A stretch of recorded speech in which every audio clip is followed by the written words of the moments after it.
My name is Corey Cianello, and I will be discussing Lab 3 of Physics 2212. The purpose of this lab was to confirm the Biot-Savart law for the magnetic field created by a dipole, which in this case was a bar magnet. This was done through observations, which included various measurements with the magnetometer in my smartphone and a glow script model. These are the relevant equations for the lab. The first is the Biot-Savart law for a magnetic dipole, which is what a bar magnet is. The second is a simplification of the first, with the vector math simplifying to 2 times the magnitude of the magnetic moment if the observation location is on the axis of the magnet. The third equation is an even further simplification. K represents all of the constants, including mu naught over 4 pi, 2, and the magnitude of the magnetic moment. N is one of the things I was trying to find in the lab, and in an ideal setting, it should be equal to -3, making equations 2 and 3 the same. Before starting the measurements, I needed to locate the position of the magnetometer in my phone. First, I needed to align my phone with the Earth's magnetic north pole to zero the x component of its field, so it wouldn't affect my measurements.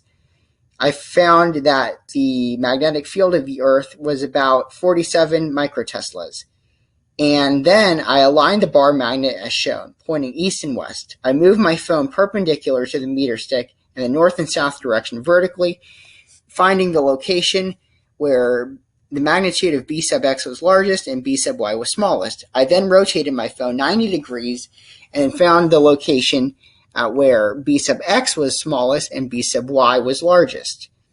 The location where these two marker tapes crossed is the location where the magnetometer is located, and for my phone, this was in the bottom left corner. I first took measurements on the magnet's axis. I moved my phone east and west along the meter stick and took measurements at 5 different positions. These were when the magnitude of the field in the x direction was equal to 20, 70, 120, 170, and 220 microteslas.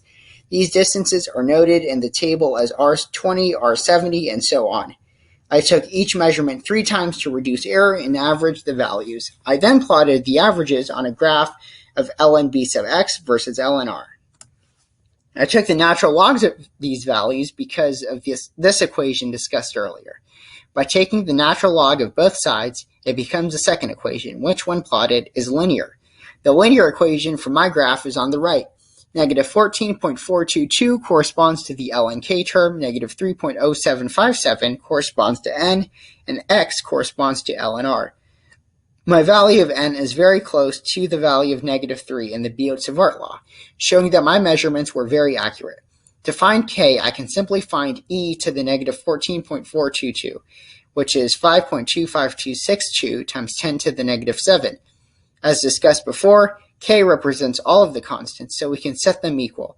Rearranging and solving for the magnitude of mu, I found it to be 2.726 amp meter squared. This value will be used later in the glow script model. I then took measurements at a 45-degree angle. I found the horizontal distance d perp, where the magnitude of the net magnetic field equaled 100 microteslas. I then moved the magnetometer up the same distance above the horizontal meter stick as shown. The table shows my measurements. I needed to add or subtract the y and z values of Earth's magnetic field at d perp from the y and z values measured at d. This was to find the net magnetic field caused by the magnet only. I did not need to do this for the x-axis as it was already zeroed. I repeated these measurements 3 times to reduce error.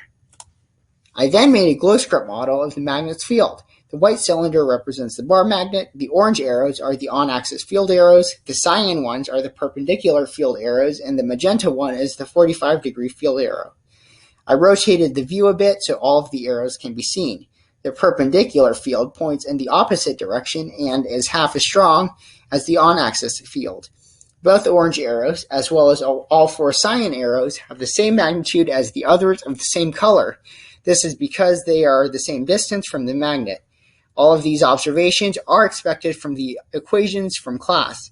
The interesting arrow is the magenta one. Its magnitude is 2.06 times 10 to the negative 5 teslas, which is close to the measured value of 2.84 times 10 to the negative 5. This shows that my measurements were fairly accurate.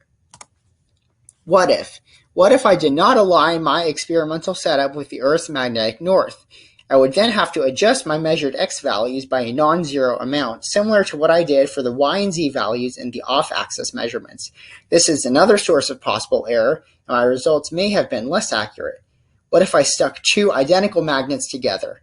The magnetic field produced by this larger dipole would be larger, as its magnetic moment is larger. However, it would not be twice as large since the moment depends on the magnet surface area, and this would not be doubled. In conclusion, there is an inverse cubic relationship between the observation location and the magnitude of the net magnetic field. This can be seen in both the Biot-Savart law as well as the value of n that I found from my on-axis measurements. As the observation location moves farther from the magnet, the magnitude of the field decreases.